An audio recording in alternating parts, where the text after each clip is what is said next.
Evangelho de João, capítulo 4, do verso 19 ao verso 26.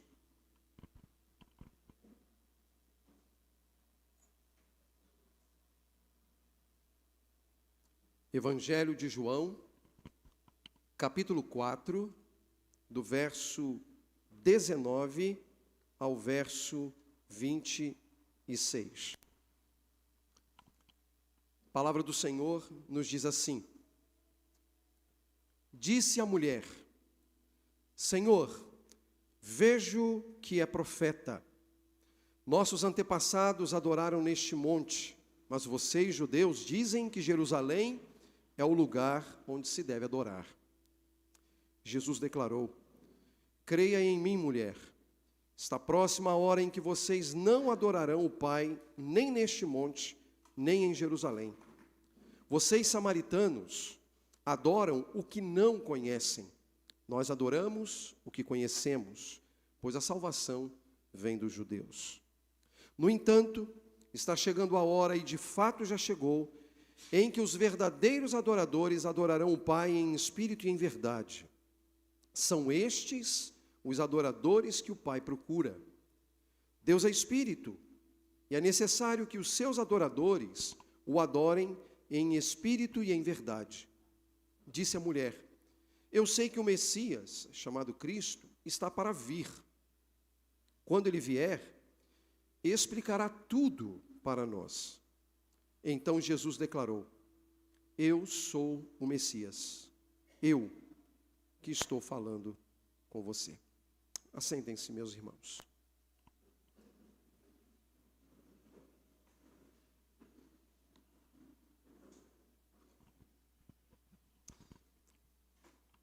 Uma palavra de origem grega que chegou a nós por meio do latim, de onde vem a nossa língua portuguesa, e que também é muito comum no ambiente da academia, no ambiente acadêmico. É o termo paradigma. Ele é bastante usado nos estudos, por exemplo, metodológicos, para a obtenção de conhecimento, por exemplo, nas áreas da história, da linguística, da filosofia. E paradigma é uma maneira de enxergar as coisas. Paradigma é uma espécie de padrão ou modelo com o qual se pode observar o mundo. Dessa forma, um paradigma é uma visão de mundo, é uma cosmovisão. Do ponto de vista bíblico, meus irmãos, quando nós levamos em conta, por exemplo, o processo de Deus se dar a conhecer ao homem na história, conforme revelados tanto no Antigo quanto no Novo Testamentos, e dentro desse processo, os aspectos relacionados à salvação dos homens, paradigmas podem ser temporários. Eles podem apontar, por exemplo, para coisas ainda maiores que estariam por vir. Nas sentenças bíblicas, podem apontar, por exemplo, para o cumprimento de uma profecia. E me parece, meus irmãos, que os judeus, eles tinham consciência disso. E por isso, eles sempre estavam à procura de elementos que demonstrassem o cumprimento das antigas profecias. E aí, naturalmente, nós precisamos admitir que paradigmas sofrem alterações ou mudanças à medida que uma nova luz é lançada ou projetada sobre algo. E na passagem desta manhã, nós precisamos lidar exatamente com uma dessas mudanças de paradigmas que nós encontramos. Mudanças que ocorrem desde o momento em que o nosso Senhor Jesus se revelou ao mundo como Cristo, como Messias de Deus. Desde o primeiro século, portanto. Couberam aos servos de Deus lavrarem as palavras desse novo paradigma no Novo Testamento. E essas palavras lançam luzes importantes nesses pontos de mudanças pela providência divina. O episódio, meus irmãos, sobre o qual nós lemos nesta manhã, ele ocorre durante a viagem que nosso Senhor Jesus faz, juntamente com os seus discípulos, da província da Judéia à província da Galiléia. Os fariseus, no período em que Jesus havia passado pela Judéia, estavam incomodados com a notícia de que Jesus fazia e batizava mais do que João Batista.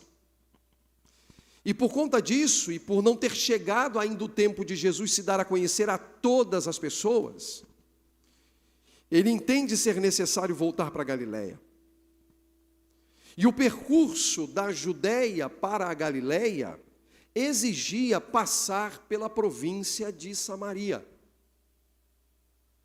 Diz a Escritura que a certa altura da viagem, chegando às imediações de uma cidade chamada Sicar, que muito provavelmente é a mesma Siquém do Antigo Testamento, o grupo decide fazer uma pausa para descanso, para reabastecimento, para tomar fôlego, pois ainda estavam distantes da cidade de Cafarnaum, que ficava na província da Galiléia. O texto bíblico no capítulo 4, a certa altura, diz que os discípulos tinham ido à cidade comprar comida. E Jesus, que estava cansado da viagem, resolveu permanecer ali e sentou-se à beira de um poço, o poço de Jacó. Isso acontece, e esse dado é importante para nos situar no episódio, por volta do meio-dia. Esse cenário de um lugar quente ao meio-dia, à beira de um poço, é o cenário de uma importante conversa que Jesus terá com uma mulher local, com uma mulher de Samaria. Algumas questões histórico-culturais são importantes nessa altura, e é preciso dizer que os judeus, e o verso 11 do capítulo 4 nos diz isso, não se davam bem com os samaritanos. Havia uma longa história de tensões entre eles, que passavam pelo desfecho do cativeiro assírio, para as nações, ou para as tribos do norte, povo de Israel, naquela distinção que ocorre após o governo de Salomão, quando Israel se divide em reino do norte e reino do sul, as 10 tribos no reino do norte, as 2 tribos no reino do sul, Judá e Benjamim. As tribos do norte, elas são levadas para o cativeiro assírio, ali por volta do ano 722, e desde então se estabelece um litígio, uma tensão entre eles, porque de alguma maneira as pessoas que foram levadas para o cativeiro assírio se envolveram com o paganismo. O texto bíblico lá em Crônicas diz que nem todos foram para a Assíria. Alguns permaneceram ali na região de Samaria, onde é a região de Samaria no texto de João 4.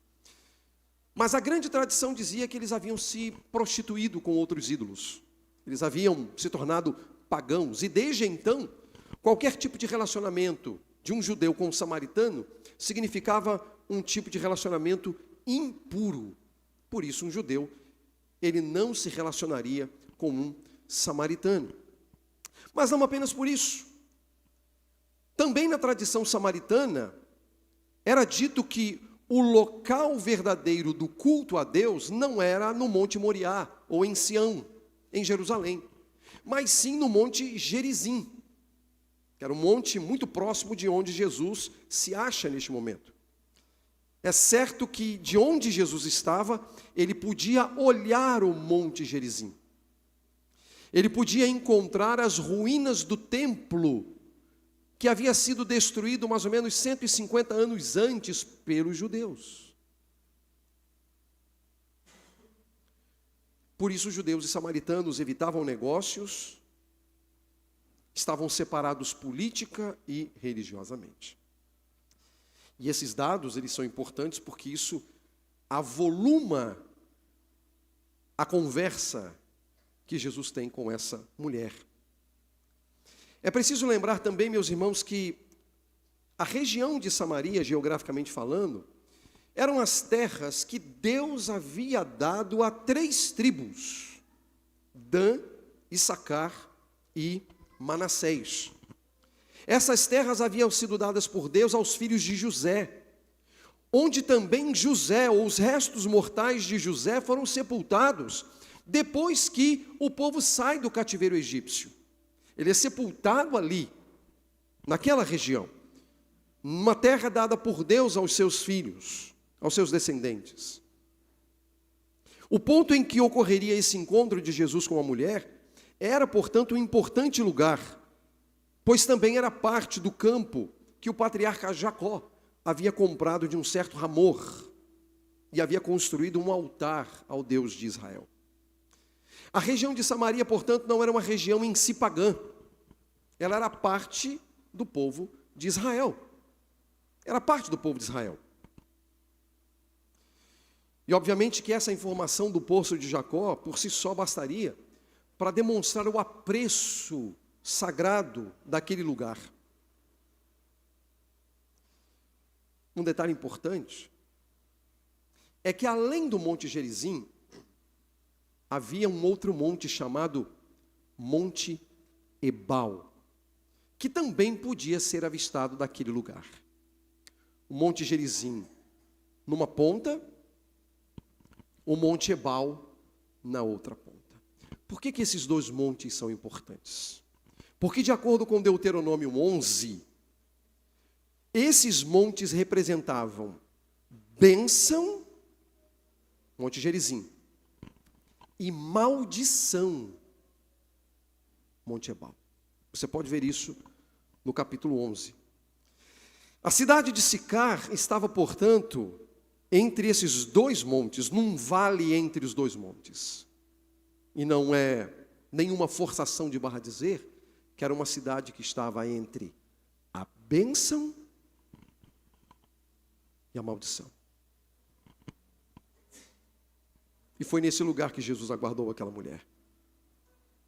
E de acordo com o texto, meus irmãos, a reputação social e consequentemente religiosa daquela mulher estava manchada, não só para judeus, mas também para samaritanos.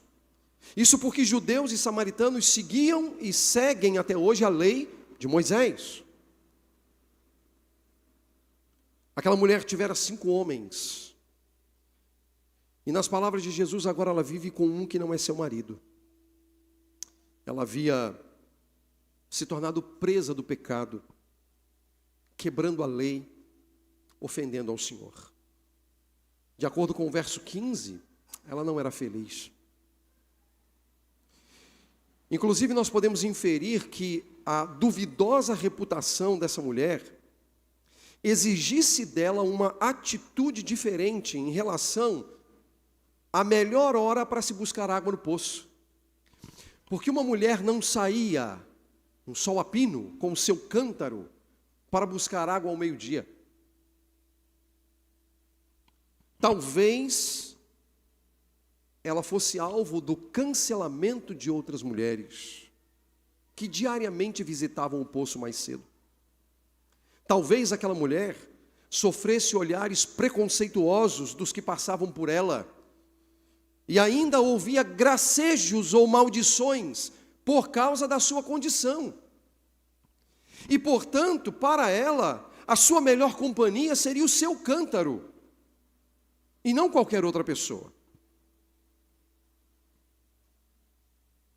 E não qualquer outro indivíduo. Não era uma mulher feliz. E é interessante que quando Jesus começa a conversa com essa mulher, ele toca num ponto que lhes é comum. Um desejo que ele tinha de saciar a sua sede e o desejo dela de buscar água para as necessidades do dia. E são as considerações que Jesus faz sobre a água viva e a própria especulação dessa mulher, porque ela é especulativa,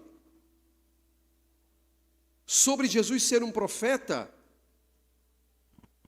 que começa a conversa. Você pode perguntar, mas que especulação, pastor? Simples. O verbo que aparece no verso 19, para ver, quando diz Senhor, vejo que é profeta, é um verbo da mesma origem da palavra teoria. É o mesmo verbo. Na língua grega existem pelo menos 3 palavras distintas para ver. E essa especificamente é o ver teórico, é o ver especulativo. Ela não tem certeza, ela não tem convicção, mas com base naquilo que Jesus havia acabado de dizer a ela sobre a sua condição, ela especula que Jesus pode ser um profeta. E aqui vai algo além, não um mero profeta, porque uma distinção que havia entre samaritanos e judeus é que enquanto os judeus acreditavam na lei de Moisés, nos profetas do Antigo Testamento e nos escritos do Antigo Testamento, os samaritanos só acreditavam na lei de Moisés. A Bíblia dos samaritanos é até hoje apenas a lei. Gênesis, Êxodo, Levítico, Números e Deuteronômio. Os profetas, Isaías, Jeremias, Ezequiel, os 12 profetas menores, não são e não eram considerados texto autoritativo. Então, de onde essa mulher samaritana tinha o seu conceito de profeta? A partir de Moisés. E a profecia feita a Moisés de que depois dele viria um semelhante a ele, que deveria ser ouvido. Então a palavra profeta aqui não é algo ou alguém semelhante a Isaías, Jeremias, Ezequiel e os 12 profetas menores, porque não passava isso pela mentalidade de um samaritano. Mas sim alguém que pode se comparar a Moisés. Mas é uma teoria. Ela está especulando. Ela está especulando. E aí, na conversa, entra o lugar correto da adoração. Onde adorar? O texto sagrado diz: os nossos antepassados dos samaritanos, ok? Não são os antepassados comuns. Ela não está aqui preocupada em mostrar o elemento comum entre judeus e samaritanos, mas os antepassados deles fizeram o quê? Adoraram neste monte. Mas vocês judeus dizem que Jerusalém é o lugar onde se deve adorar. Ela levanta essa questão. E por que ela levanta essa questão? Porque o profeta que viria, que seria o Messias, e ela tem uma expectativa messiânica, isso fica claro no verso 25, ela aguarda a chegada do Messias, que vai ser esse profeta. O problema entre judeus e samaritanos seria resolvido. Se daria um fim ao problema do litígio de se adorar a Deus no Gerizim ou em Sião.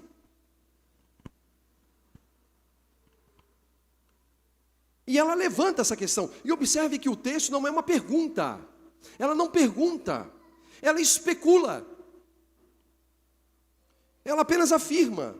Ela diz: os nossos antepassados adoraram neste mundo, mas vocês, judeus, dizem que Jerusalém é o lugar onde se deve adorar. E aí Jesus vai fazer vai interpelar. Ela está especulando sobre o lugar correto da adoração, já que não havia uniformidade de pensamento entre eles. O lugar correto da adoração. Esse é o ponto desse diálogo a essa altura. E, meus irmãos, nas Escrituras, a adoração é tanto um serviço efetuado pelos homens para honrar a Deus, quanto também prostrar-se diante de Deus, manifestando tanto temor reverente, quanto admiração pela grandeza e pela soberania de Deus. Há 2 elementos que nós precisamos considerar quando pensamos em adoração: o serviço, mas também o temor. Por exemplo, nessa manhã, nós estamos, penso eu, realizando as 2 coisas. O que nós estamos fazendo aqui é um serviço. E não à toa que na língua inglesa é utilizada a expressão service para falar do culto. É um culto. Culto. É um serviço. Mas é um serviço fundamentado no temor a Deus. É o temor a Deus que nos traz aqui. É o temor a Deus que nos faz nos encontrarmos semanalmente para louvar o seu nome. E essa adoração, ela é tanto privada quanto pública. No nosso caso, nesta manhã, pública. E na adoração correta, conforme os padrões revelados por Deus em sua palavra, por meio de Moisés, por exemplo, a vida da nação, a vida do povo e a preservação da aliança estavam vinculados ao culto, à adoração. Nós terminamos uma série sobre os cânticos dos degraus na semana passada, e vimos isso claramente. Como o culto mantinha a nação unida. A exigência, portanto, divina era que Israel adorasse a Deus. Só que com a revelação de Jesus, e isso se dá junto à mulher samaritana, alguns pontos da adoração precisam ser reajustados. Há equívocos dos dois lados. Há equívocos entre judeus e há equívocos entre samaritanos. Jesus está saindo da Judéia porque ali há equívocos. E ele se depara com uma mulher samaritana que também possui equívocos em relação à adoração. Por isso, o paradigma da adoração é alterado a partir de Jesus. Há uma mudança de paradigma, há uma mudança de modelo, há uma mudança de padrão.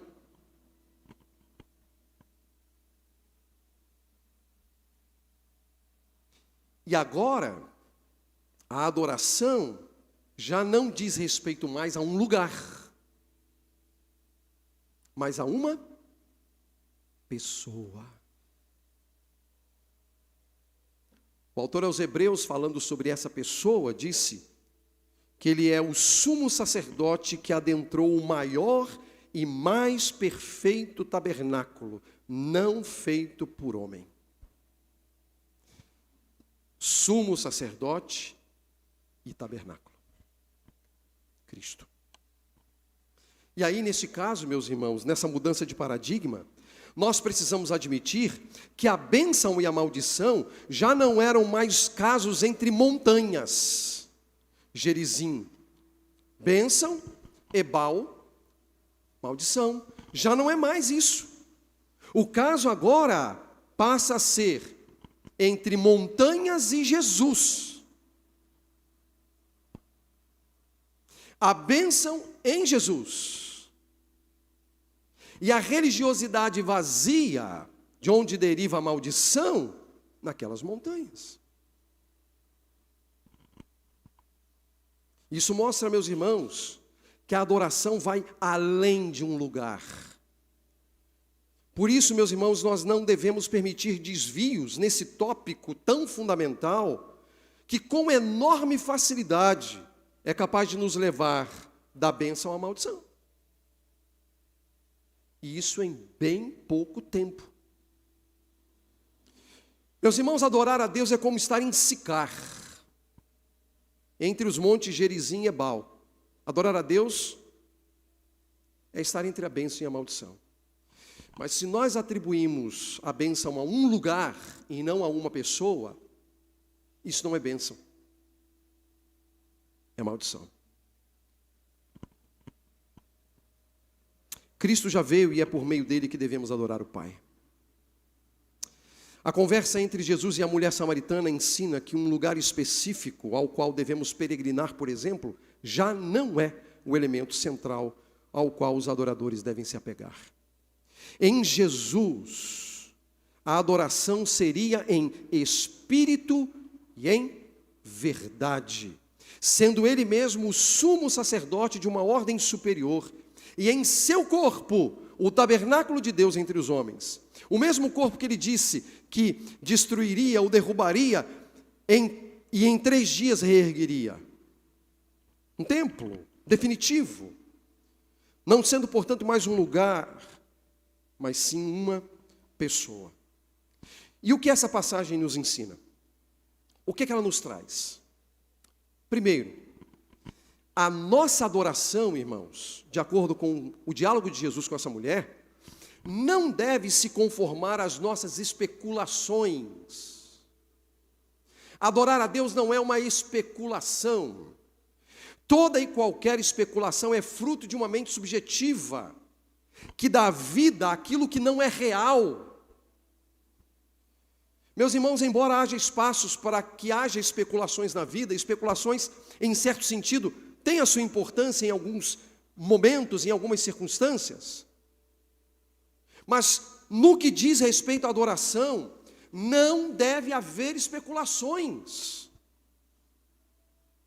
Adorar a Deus deve ser feito na medida exata daquilo que Deus revelou. E essa revelação se acha concretamente na palavra escrita e na palavra encarnada, que é Jesus. Esse é o novo paradigma. Foi isso que Jesus ensinou. Meus irmãos, a mulher samaritana vivia como tantos outros samaritanos, e até mesmo judeus, à luz de suas tradições especulativas, acumuladas durante séculos. Por isso ela pensava o que pensava. Por isso ainda estava presa nos litígios de um local adequado para adoração. Adorar a Deus deve ser feito na medida daquilo que Deus revelou. E essa revelação se acha concretamente nas Escrituras. E ante o reconhecimento de que aquele que se achava diante dela, no caso Jesus, reunia os atributos que o distinguia dos demais, ela não teve dúvidas sobre a necessidade de especular. Afinal, aquele litígio precisava ser resolvido. Mas a sua especulação, observem vocês, fazia justiça à falta de conhecimento que ela tinha. Observe que após Jesus ser indagado ou levantada a questão com relação ao local correto de adoração, Jesus declara: creia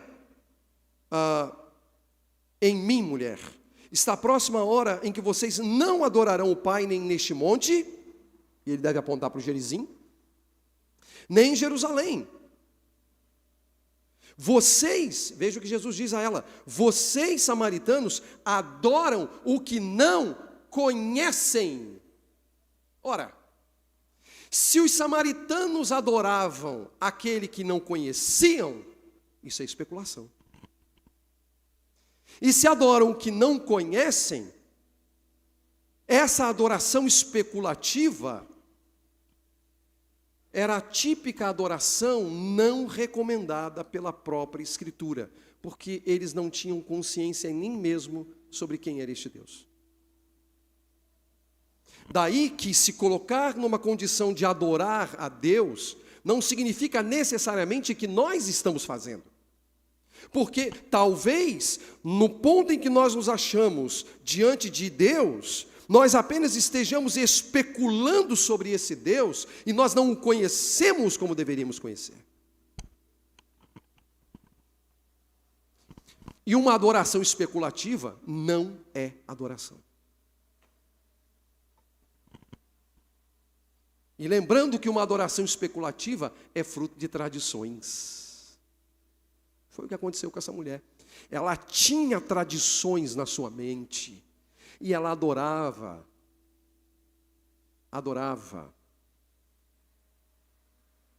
de acordo com as suas especulações.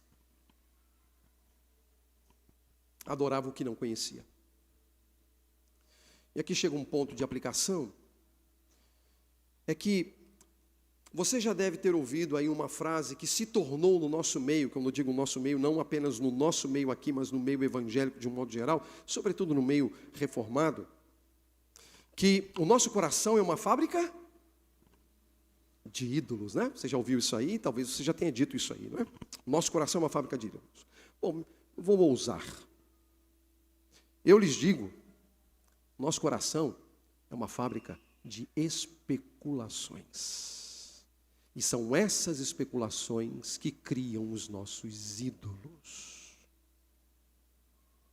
Especulações, meus irmãos, criam ídolos. Especulações podem nos afastar da verdade. Especulações subjugam os nossos afetos e vontades, a fim de estabelecerem teorias que nos persuadam sobre algo, mesmo que este algo seja adoração. E nos subjugue às nossas teorias, que infundadas, aquietam de modo mentiroso os nossos pensamentos. Adoração não pode ser fruto de especulação humana. Segundo lugar, meus irmãos, e o texto diz nos versos 23 e 24, que a nossa adoração deve ser em espírito e em verdade. Jesus diz isso 2 vezes. No verso 23 ele diz uma vez: no entanto, está chegando a hora, e de fato já chegou, em que os verdadeiros adoradores adorarão o Pai em espírito e em verdade. São estes os adoradores que o Pai procura. E no verso 24, Deus é espírito, e é necessário que os seus adoradores o adorem em espírito e em verdade. Detalhe importante aqui, é a base para Jesus dizer o que diz. Eu não posso admitir, meus irmãos, que seja uma tarefa fácil explicar o significado de adorar a Deus em espírito e em verdade. Não é fácil. O que eu posso dizer pelo texto é que nós não estamos diante de uma cômoda escolha entre uma coisa e outra. Eu posso escolher entre adorar em espírito ou adorar em verdade. Isso eu posso dizer que não é o que o texto está dizendo. Espírito e verdade, embora termos distintos, eles fazem parte de um conceito único. Se é em espírito, tem que ser em verdade, se é em verdade, tem que ser em espírito. Essa é a ideia. Não é em espírito ou em verdade. Mas é espírito e verdade. Espírito e verdade. Adorar é um ato que deve ser em espírito e verdade.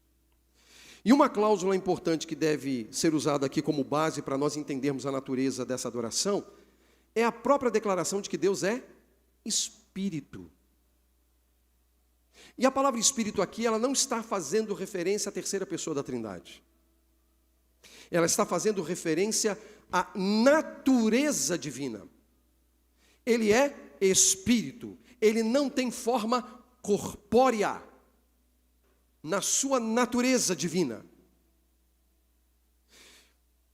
Agora observe, com o que judeus e samaritanos estavam preocupados? Em definir a forma corpórea do templo. Onde seria? Mas o ponto é, não é onde, mas em quem. Em quem? Esse atributo esclarece a natureza espiritual de Deus e também estabelece aqui a natureza e fundamento do próprio culto e da própria adoração, já não sendo mais num lugar específico. Agora observe, se o texto fosse adorar a Deus em espírito, que palavra traria mais subjetividade e maior especulação do que a palavra espírito? Por que é adorar em espírito? É especulativo. É especulativo porque adorar em espírito vai passar pela mente da pessoa da maneira como ele entende que é ou não adorar a Deus em espírito. É subjetivo. Não é nada concreto. É subjetivo. E onde há subjetividade, há especulação. O que controla para que não seja algo especulativo? A verdade. A verdade. A verdade, ela é a moldura, é o paradigma do culto.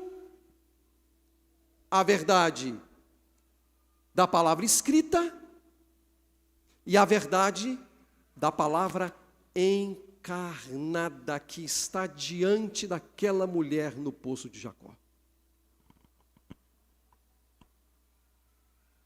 Não é subjetividade, é pautado na verdade.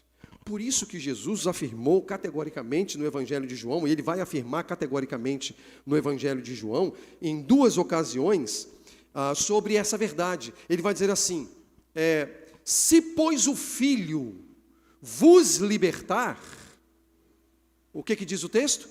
Verdadeiramente sereis livres. Um pouco mais à frente ele diz, e conhecereis a verdade. E a verdade, que é o Filho, vos libertará. O Filho, a verdade encarnada. E aqui temos mais um ponto que pode ser útil a todos nós. É bom observarmos, meus irmãos, que nosso Senhor, ele havia reiterado a chegada de um tempo. Lá no verso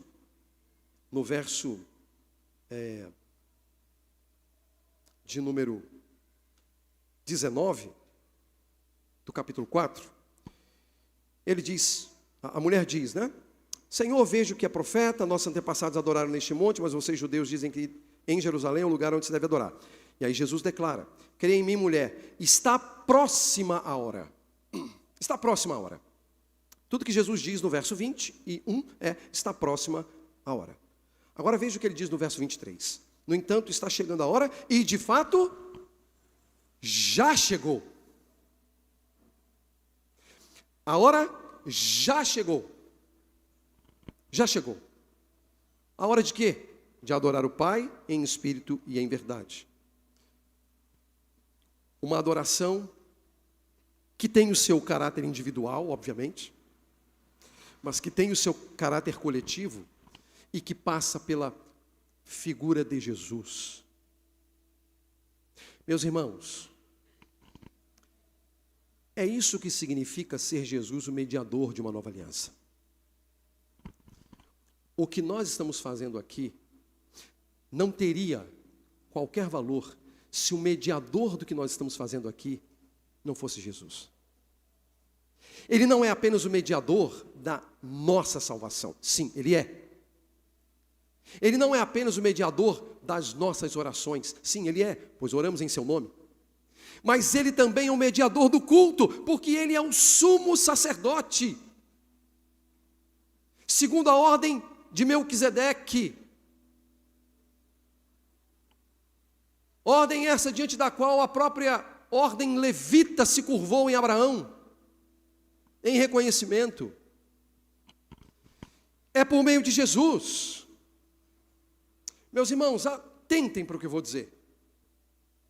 O que era o culto no Antigo Testamento, se não um sacerdote, ou sumo sacerdote, imolar um animal, colocar a mão sobre a cabeça desse animal e interceder pelo povo.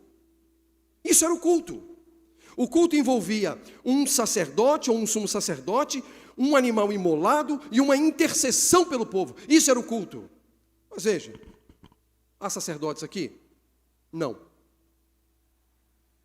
Não. Pastor não é sacerdote. Pastor é parte do sacerdócio, que é a igreja. A igreja é sacerdócio real. Mas eu não sou sacerdote. Um padre não é sacerdote. A igreja é o sacerdócio real. Então não há um sacerdote, figura humana aqui.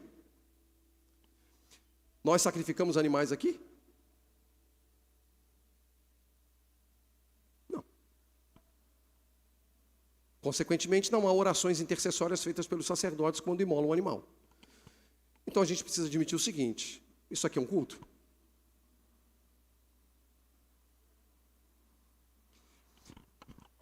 Tecnicamente, pela mentalidade antiga, não seria. Mas vejam que espetáculo.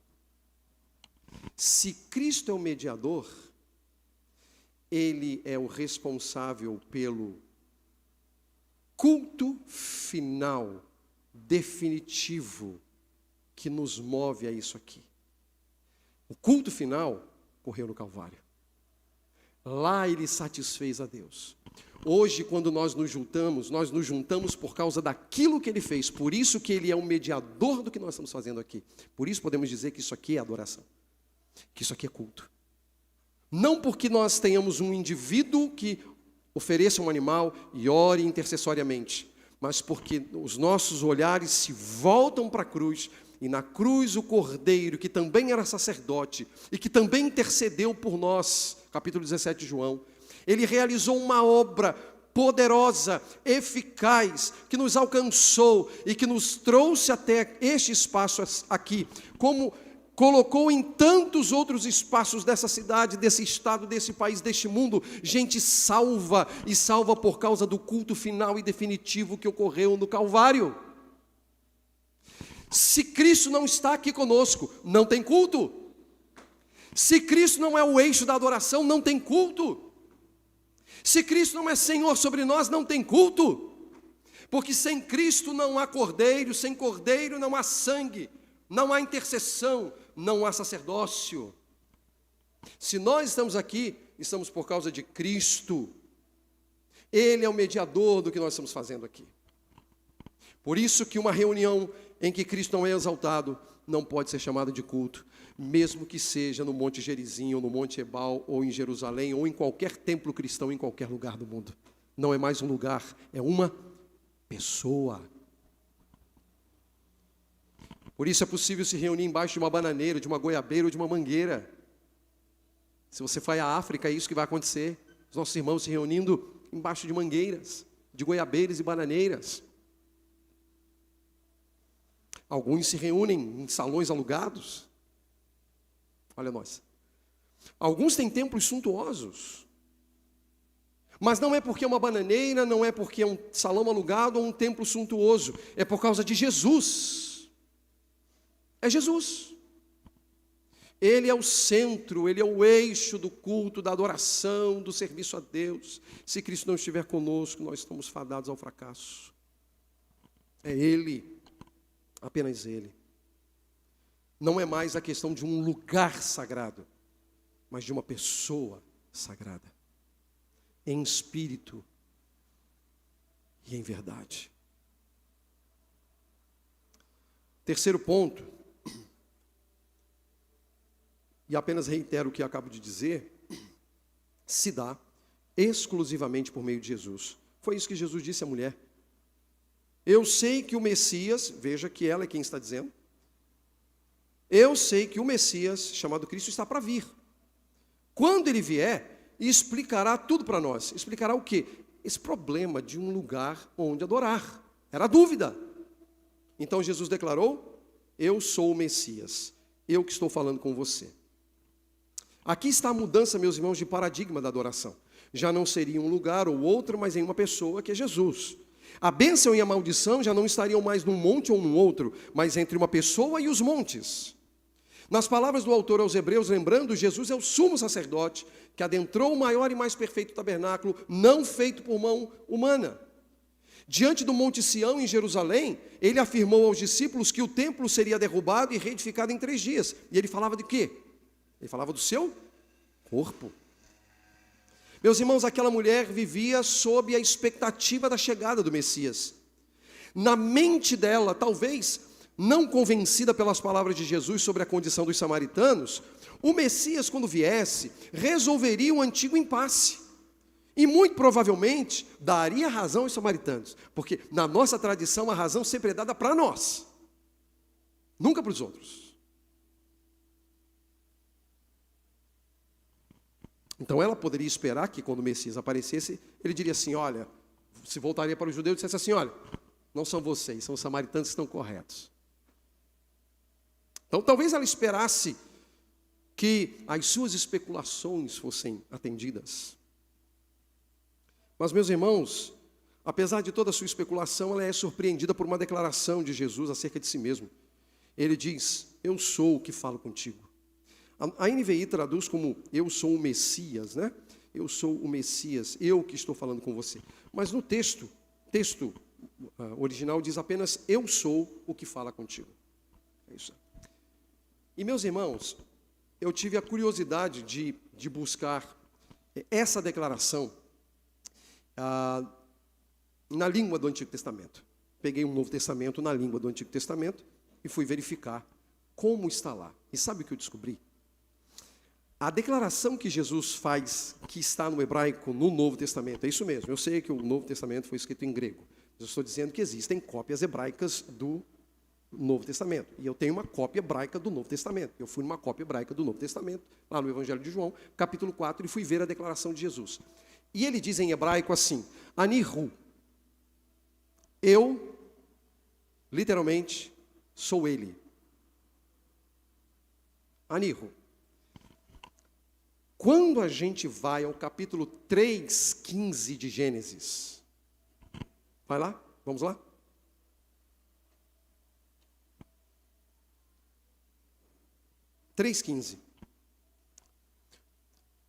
Deus está fazendo uma declaração à serpente.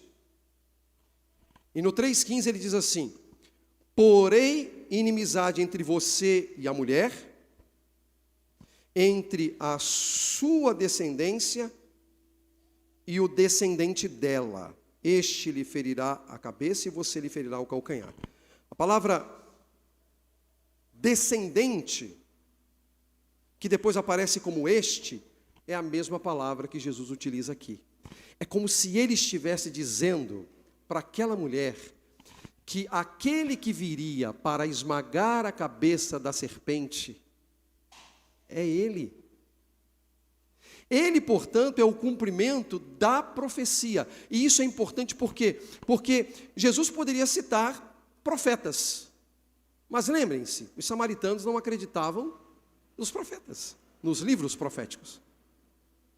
Eles acreditavam apenas na Torá, na lei. Então, onde Jesus vai? Vai na lei. Mas, pastor, ele poderia ter pego qualquer outro texto da lei, porque existem muitos textos na lei. Eu acabei de citar um de Moisés, de um profeta que viria semelhante a Moisés, que deveria ser ouvido. Mas onde ele vai? Ele vai na base, ele vai no fundamento, ele vai na primeira proclamação do Evangelho na Escritura. E essa proclamação não foi feita ao homem e não foi feita à mulher, ela foi feita à serpente. E não foi uma proclamação do Evangelho à serpente para salvar a serpente, não. É para dizer à serpente, que é ali, é utilizada na própria Bíblia, como sendo o reino paralelo, contrário ao reino de Deus. Por isso Jesus diz que aqueles homens contemporâneos eram raça de víboras. Isso tinha uma força enorme para um judeu ouvir ser acusado de ser uma raça de víbora, de ser uma víbora, porque inevitavelmente a sua mente iria para o Éden, iria para Gênesis 3, e eles sabiam que Jesus estava falando, por isso que ninguém gostava de Jesus. Era um reino paralelo. Então ele diz para a mulher, eu sou ele. Ele vai na base, ele vai no fundamento, ele diz, eu sou ele, aquele que foi prometido, eu sou ele.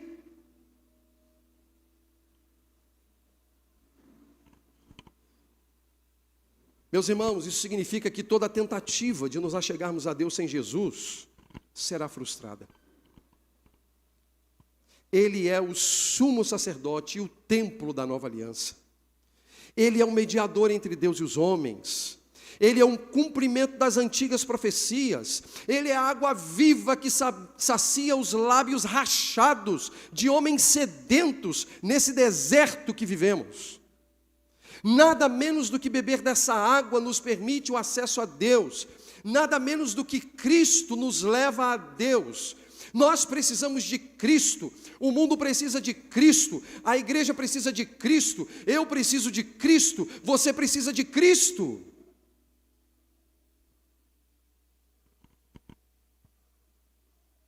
Foi ele quem disse, quem beber da água que eu lhe der, nunca mais terá sede. O que nós precisamos? De Cristo. Nesse mundo, nós precisamos de Cristo. Meus irmãos, nesse momento, por causa da chegada dos discípulos, a conversa entre Jesus e a mulher, acompanhada do seu cântaro, chegava ao fim. O que aquela mulher precisava aprender já havia sido ensinado. A água viva estava diante dela. A sua sede seria saciada para sempre. Havia chegado a hora em que judeus e samaritanos, por meio dele, o Messias, em qualquer tempo e lugar, poderiam adorar a Deus. O prometido e aguardado estava se dando a conhecer a todas as tribos de Israel. De acordo com as Escrituras, meus irmãos, o coração é o lugar da nossa consciência, onde se acham os nossos pensamentos, os nossos raciocínios, as nossas compreensões, as nossas vontades, os nossos juízos, os nossos desígnios, afeições, amores, coragem, os nossos temores, as nossas alegrias, as nossas preocupações e até os nossos ódios. Certamente nossas tendências especulativas podem nos enganar, pois o coração é mais enganoso do que qualquer outra coisa e a sua doença é incurável. Quem é capaz de compreendê-lo? Mas então Deus diz: eu sou o Senhor que sonda o coração. Coração, em espírito e em verdade. Em espírito e em verdade. Privado e público. No recôndito do seu quarto, quando dobra os seus joelhos para orar, quando a comunidade de Cristo está reunida para louvar ao Senhor pela mediação de Jesus. O paradigma foi mudado, irmãos. Não é mais um lugar, é uma pessoa. O Apocalipse diz que na Nova Jerusalém não haverá templo. E por que não haverá templo? Porque Deus estará no meio do seu povo. O templo. Meus irmãos, que o Senhor nos abençoe para que não sejamos enganados pelas nossas especulações humanas. E que ofereçamos a Deus, por meio de nosso Senhor Jesus Cristo, o culto que lhe é devido, isto é, em espírito e em verdade. Que os nossos corações sejam aquecidos pela verdade do Evangelho e tenhamos os nossos desejos renovados para a realização de um culto verdadeiro a Deus, fruto de um amor completo, de todo o coração, de toda a alma e com todas as nossas forças, para a glória de Jesus Cristo. Amém.